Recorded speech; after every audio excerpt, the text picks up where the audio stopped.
Other shows we have for you to enjoy at myclassicradio.net. The Avengers was most certainly not a household name in South Africa prior to the radio series. With no national television service until 1976, the mechanism simply was not present in the country to show television programs to mass audiences. While many other countries reveled in the filmed adventures of John Steed and company, South Africa was not equipped to join in the fun. The series took Britain by storm and made a major impression in the American markets, being that greatest of rarities, a British series given a network transmission slot. However, as a filmed series, rather than a videotaped one, The Avengers was able to gain a modicum of exposure in South Africa through film rentals. Come and listen at myclassicradio.net.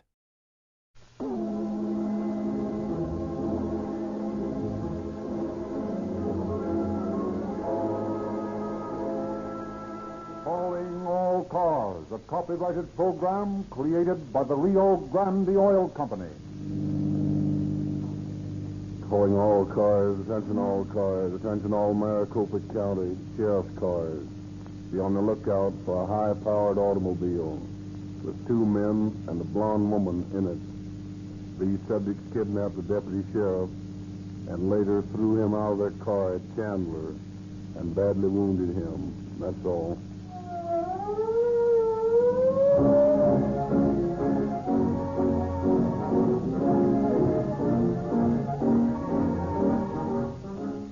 Years of research and millions of dollars have been spent by the worldwide Sinclair organization, of which Rio Grande is the western unit, to perfect the famous cracking process, which is an exclusive, patented process.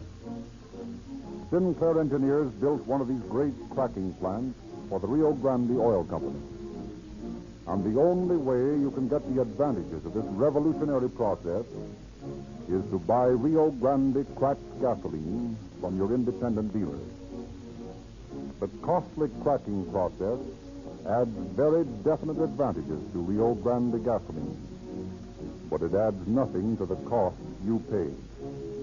You get a livelier gasoline with tetraethyl added at no extra cost. And when Rio Grande cracked gasoline reaches your carburetor, you'll find your car goes faster. The engine runs smoother. You can feel the extra power. All these extra advantages at no extra cost have induced leading western cities to specify Rio Grande cracked gasoline for their emergency engines.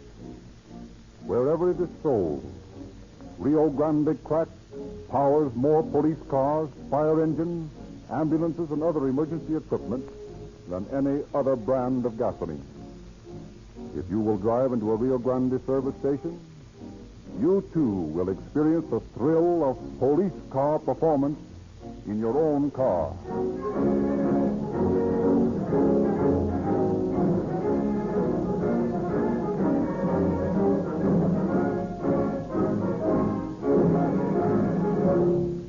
Sheriff J.R. McFadden of Maricopa County, Arizona, sends us the following telegram. We Western law enforcement officers rather enjoy the glamorous tradition of the old frontier, of shafts and 6-shooters. But we are really not as colorful characters as the public thinks. The old 6-shooters have been long ago supplanted by modern automatics, tear gas bombs, and machine guns. Our police problems are pretty much the same as those of any large metropolitan center like San Francisco or Los Angeles.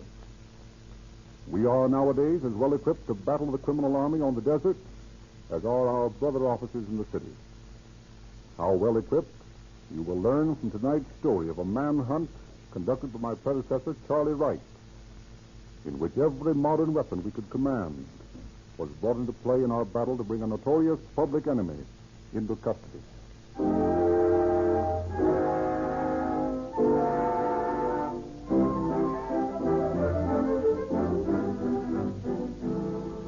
It is a late summer evening in 1929.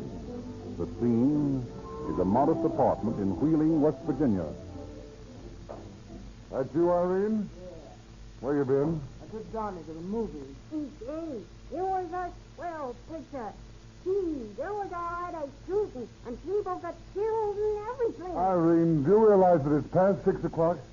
Here I get home from a hard day at the shop and there isn't a bite to eat in the house. Oh, lay off, will you? What do you expect me to do? Hang around this dump all day just to have hot beans on the table when you drag Well, in? that'll be a lot better than taking that child to the picture show and exciting his mind with a lot of gangster pictures. Now, you gotta stop it, Irene. I gotta stop it. You're telling me what to do? Well, I have a right to. I'm your husband. Listen what's talking. Now, look here, kid, and get this straight. I married you to get out of supporting my old man, see? And I've just about made up my mind I made a bad deal. Irene. Sure. This is the lowdown. I got ideas. I got plans. And you don't figure into them, see? There's a devil of a world where the men get all the breaks. I'm going to change all that. I'm going to find myself a real man. And I'm going to take what I want from the world, see? Look here, Irene. You've been drinking. Ah, what if I have? You took Donnie into a speakeasy? Yeah, I had swelled stuff this bubble. Now, I Pop. forbid you to do that again, Irene. You forbid me. That's hot. Now, you look here, my pretty.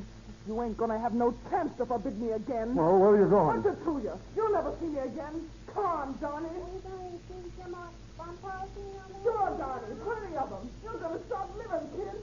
Strong, Pat.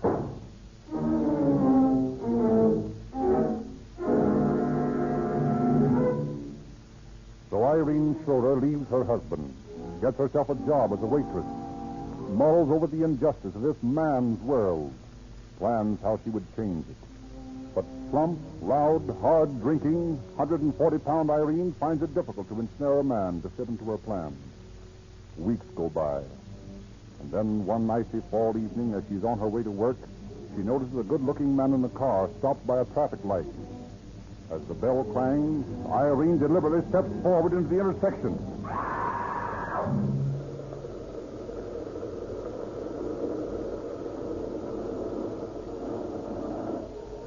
Are you badly hurt? I don't know. I'm awfully sorry. I didn't see you, I guess. Here, let me get you into the car. Careful now. My, you're strong. What's that? Oh, yes. I try to keep in condition. There now, easy. You'd better let me take you to a doctor. No, I guess I'm all right. I was on my way to work.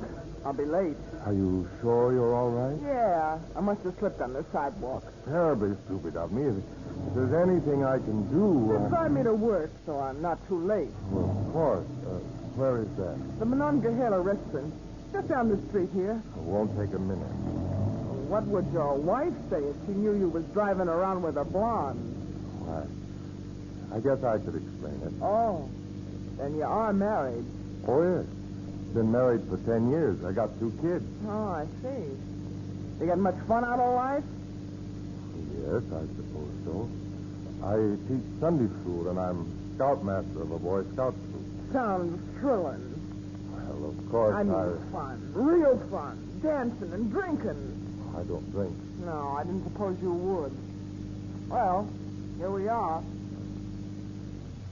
Now, listen. Here's my card, and if I can do anything for you, I'll make it right. I feel responsible, you know. As far as I'm concerned, there's only one thing you can do to make up for knocking me down. Oh, what's that? I'll do anything. Take me out to dinner and a dance some night. Well, Don't you think it'd be fun? yes, I'm sure it would. Okay, that's the price. Very well. When shall we say? Tomorrow night. Meet you at that same corner at the same time. Well, how about your job? The devil with the job. I like you, baby. Thanks. It's a date. It's a date.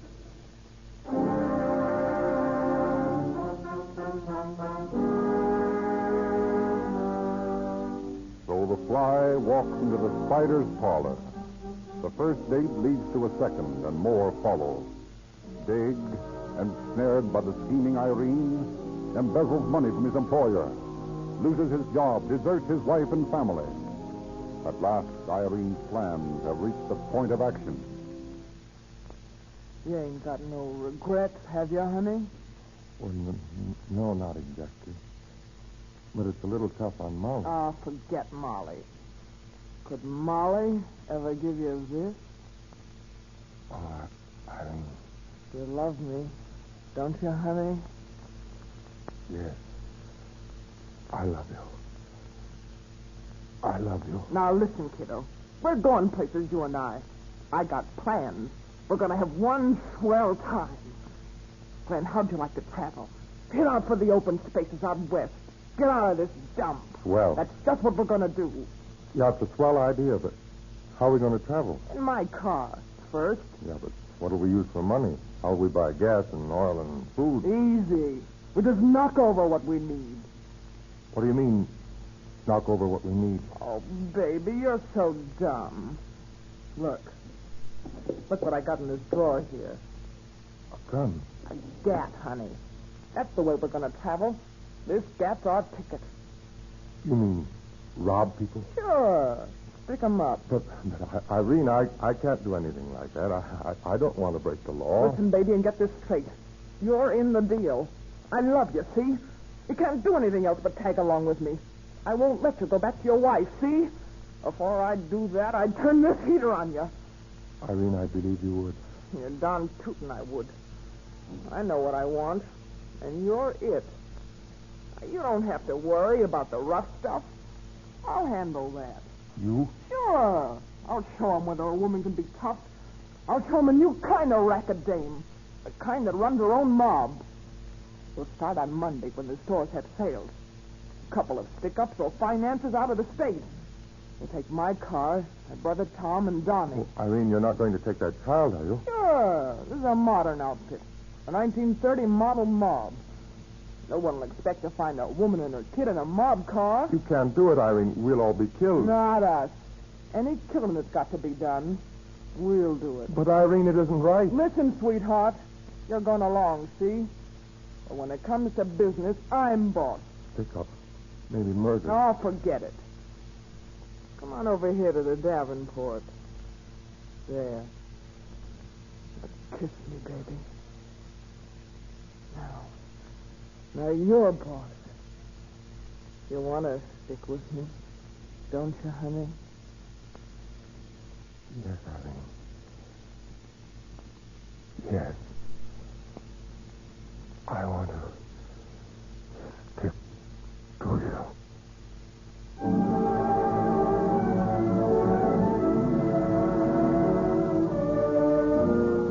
So, on December 27th, 1929, blonde, tough Irene Schroeder leads her strange mob of 2 men and a 4-year-old child onto the path of crime.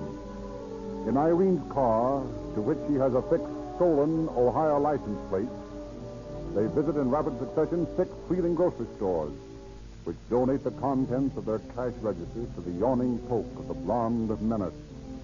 And then, after the 6th job.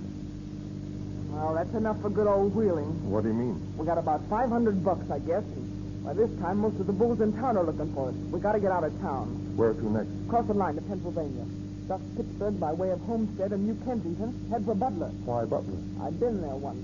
I know a good spot to knock over there.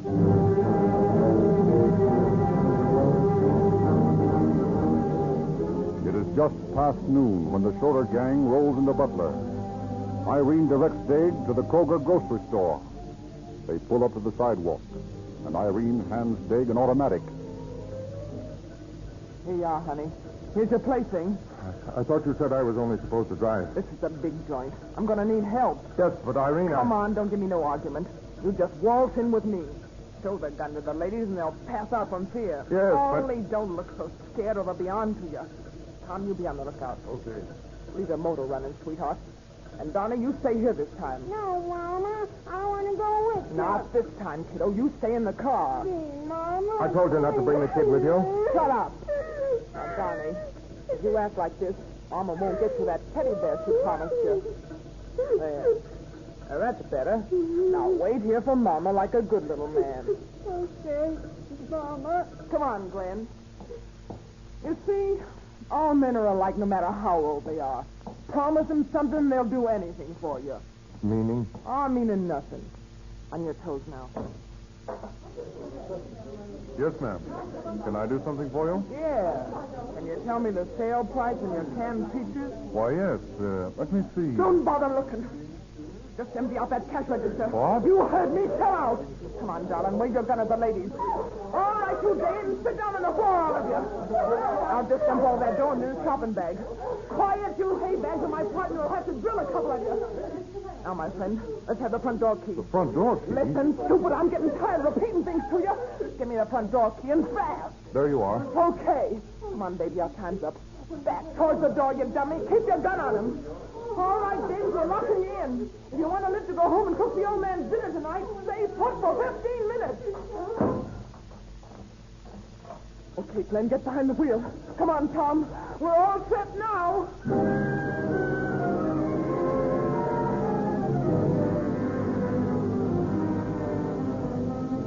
Just the day before, the Pennsylvania State Police had inaugurated a teletype system connecting 95 police departments throughout the state.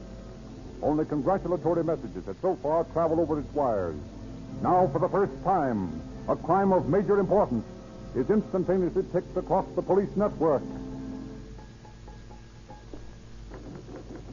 Pennsylvania State Police, broadcast 1, woman, blonde, aged about 22, weight 140 pounds, and man about 30, stuck up grocery store in Butler at 12:15 p.m. Traveling in high-powered car, believed heading toward Newcastle. Stand by.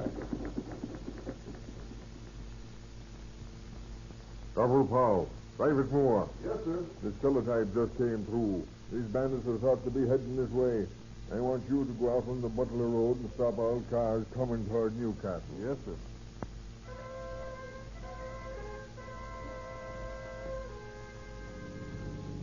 Now, boys, you keep your eyes glued ahead. I'm going to change my costume. What's the big idea? Those old hens will tell the bulls every detail of the silk dress. I got to get into something new. Woo! Gosh, this thing is cold. Woo! There we are. Now you can look.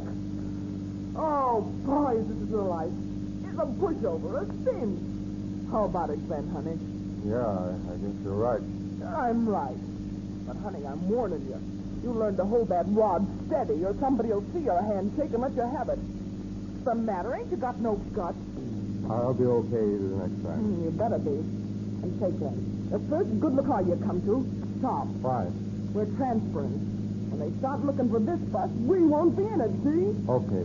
Now, who would suspect that the beautiful young traveling with her son, her husband, and her brother would be a hold-up artist? Feel as a zap. Oh, God.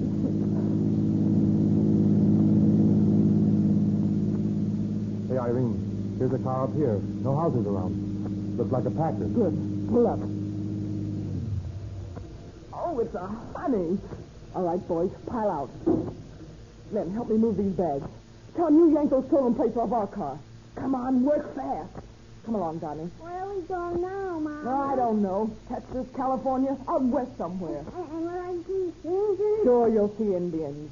Now pile in. Gee, this is soft. Sure, a lot of difference. This is a real bus. Get those plates, Tom? Yeah. Bags all in, Glenn? Yep. Didn't leave any signs of us in the old bus, did you? Not a thing. Okay, let's go.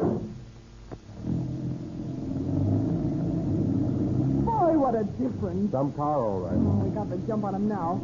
None of these hick towns will know about this stick-up until tomorrow morning when they get the Pittsburgh papers. And by that time, we'll be halfway across Ohio. Halfway across Ohio. Halfway across Ohio.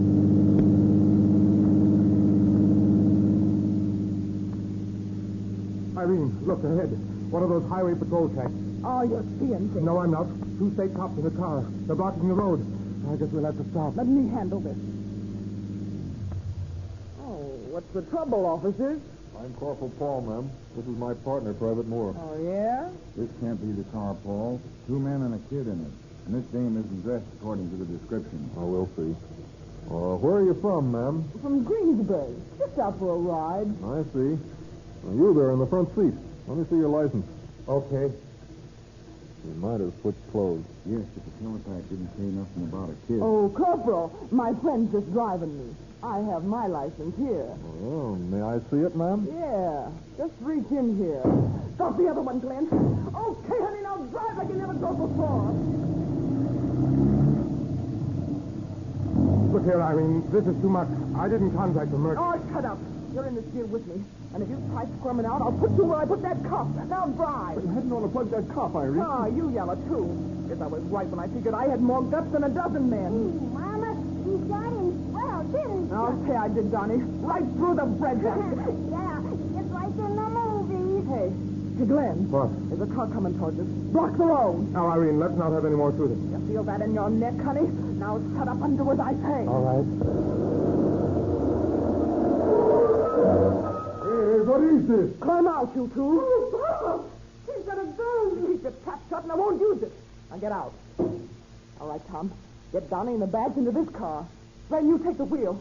Hurry. What are they going to do to us? Nothing. Just bore in your car. All set, Glenn? Okay. Just a minute. What's the idea of shooting the tires? Just so they can follow us. Let's go, honey. Where's Tom? What? He isn't here. They got yellow and took a powder, huh? Beat it into the brush. Oh, that's okay. We can't waste time looking for him. Only don't let that give you any fancy ideas, my sweet. You're sticking, see? To the very end. Now let's go.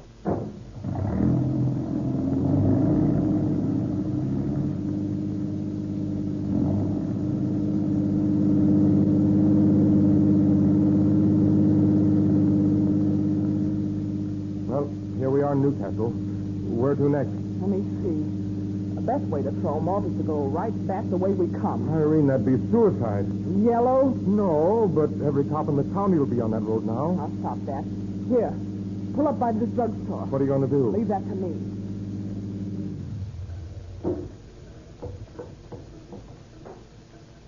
Where's your phone? Right over there. Oh, thanks. Hello. Hello, operator? Hurry, please. Give me the state police barracks. Hello? State police? Well, I just passed a green car that had a blonde woman in it. Yeah. And 2 men and a little boy. I think it's a bandit car you're looking for because the woman was waving a gun. Which way? Well, they was heading toward the Ohio state line. Yeah. Yeah, heading west. Well, not at all. Goodbye.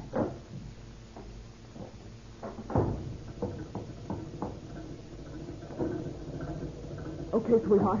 Back to Butler and then to Wheeling. Irene, I'll tell you, it's a death sentence to go back Forget there. it. I got that all fixed. By the time we get to Butler, they'll be looking for us in Ohio.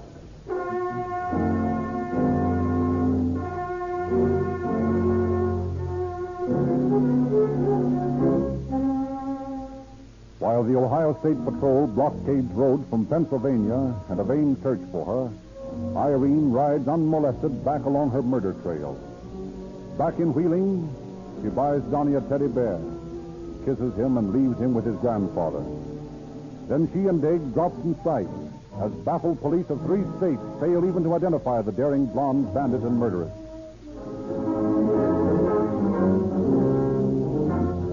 While the public clamors for police action, officers are slowly piecing together their meager evidence. From witnesses of the holdup, from Private Moore, from the couple who were deprived of their automobile, they get descriptions. In the first car Irene abandoned, they discover an overlooked handbill from a store in Wheeling. Backtracking, they swing their search from western Pennsylvania into West Virginia. Finally, to the city of Wheeling. And at last, the search develops into the most tedious type of police work, a house-to-house canvass. And then one spring day, in a modest residential district of Wheeling, 2 state officers are half-heartedly conducting their futile search when a little boy playing with a teddy bear on the doorstep of a house waves to them. Hey, my mama shot 2 men like you. What's that? Look, it's like in the movie. She pulled out a gun and let him have it. Where is your mama now? She's gone automobile riding with my new papa.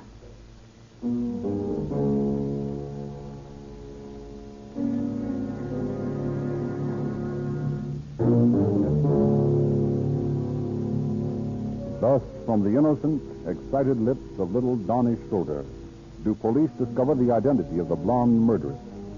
They question the child further.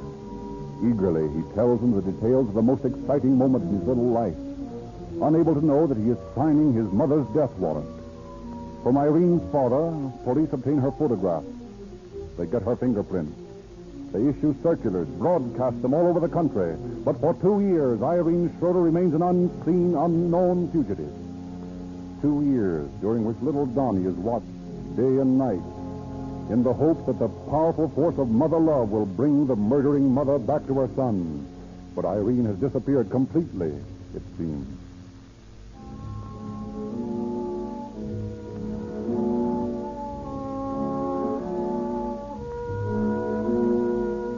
Florence, Arizona, January 13th, 1931. A tall, lean man lounges in the shade of a hardware store, watching a stout young woman, clad in short khaki skirts, helping 2 men in Levi's load some supplies in the back of a car. There is something familiar about the woman. The tall man slowly saunters toward them. I tell you, Irene, you ought to wear pants. All the dames do out here. Listen, baby, I'm a woman, see? And I'm going to stick to skirts. I'll show all you guys I'm tougher than you are, and I'll never have to wear pants to do it. Hey, get a load of this desert rat coming over this way. The devil he wants. Looks like the law to me. Guess we know how to handle the law, huh, Glenn? Right. No shooting here in town, get me? Beg your pardon, folks. Deputy Sheriff Chapman. Do you mind letting me look at your driver's license? Yes, we'd mind. Take him up here. Well, now look here now. Shut up. Get in the car. Go on, what's going on here? Okay, Glenn, let's go. Head for the mouth.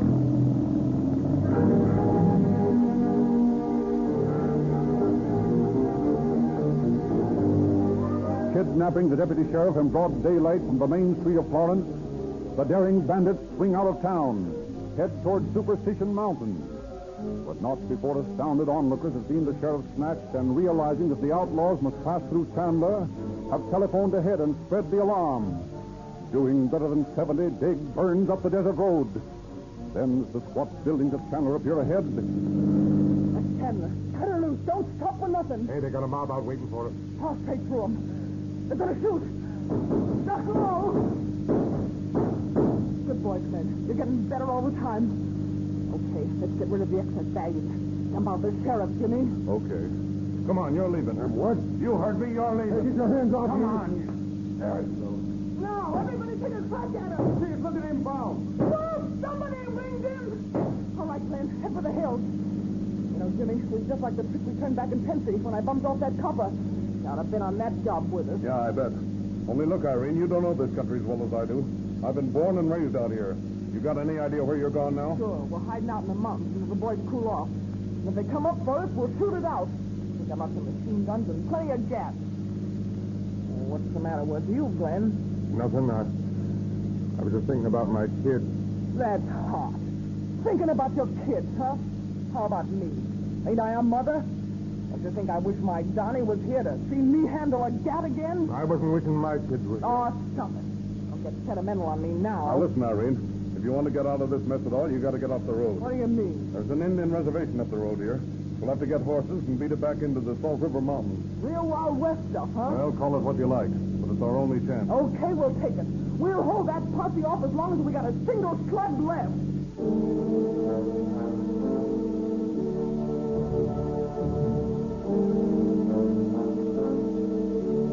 at the reservation, the 3 fugitives hire horses from lone Sundust, an Indian trader. Hoisting provisions and ammunition on the saddles, they head for the high mountains. In a little sheltered patch of sagebrush, they throw their tired bodies on the ground for a brief rest. And then Irene busies herself cooking a thick steak for her men. Dig is lying on his back, looking up at the sky when... Irene, there's a plane above us. What of it? Lots of mail planes fly over the desert. Don't worry so much. What you need is some of this steak. Listen, Irene, that plane isn't going anyplace. It's circling over us. I'll fix him. Drop that rifle, Irene. That'll give us away for sure. He's seen the smoke of our fire. Here, Glenn, help me throw this sack over us. Now dump some water on it. Hey, that's the last of our water. I can't help that. He's diving on us. Duck under the boat. They open up the tomcat. Boy, look at those bullets kick up in the sand. Lie down. Don't move anybody.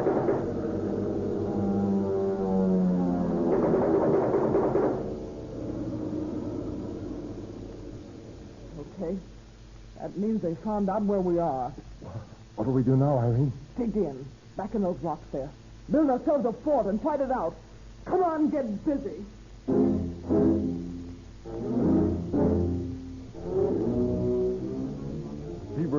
fugitives worked to build themselves a fortress against the hill.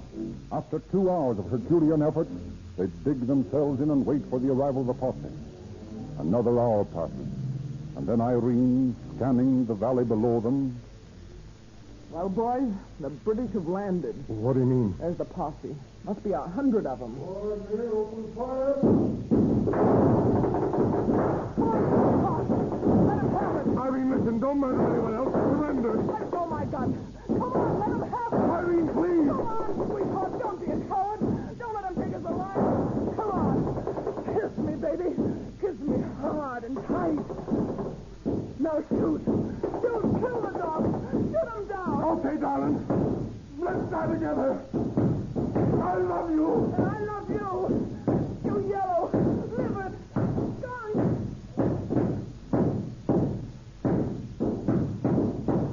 Drop those guns. What? Come on, little flanker tank, ma'am. Now stick your hands I up. didn't know that you'd be coming that way. That's what we figured.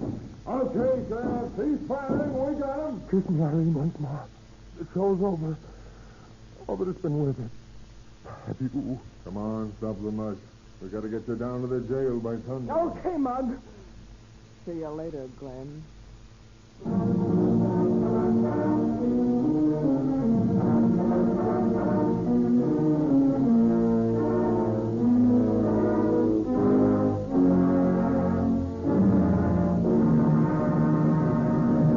Irene Schroeder and Glenn Daig were quickly extradited to Pennsylvania, where in Newcastle they were tried and sentenced to die in the electric chair for the murder of Corporal Paul.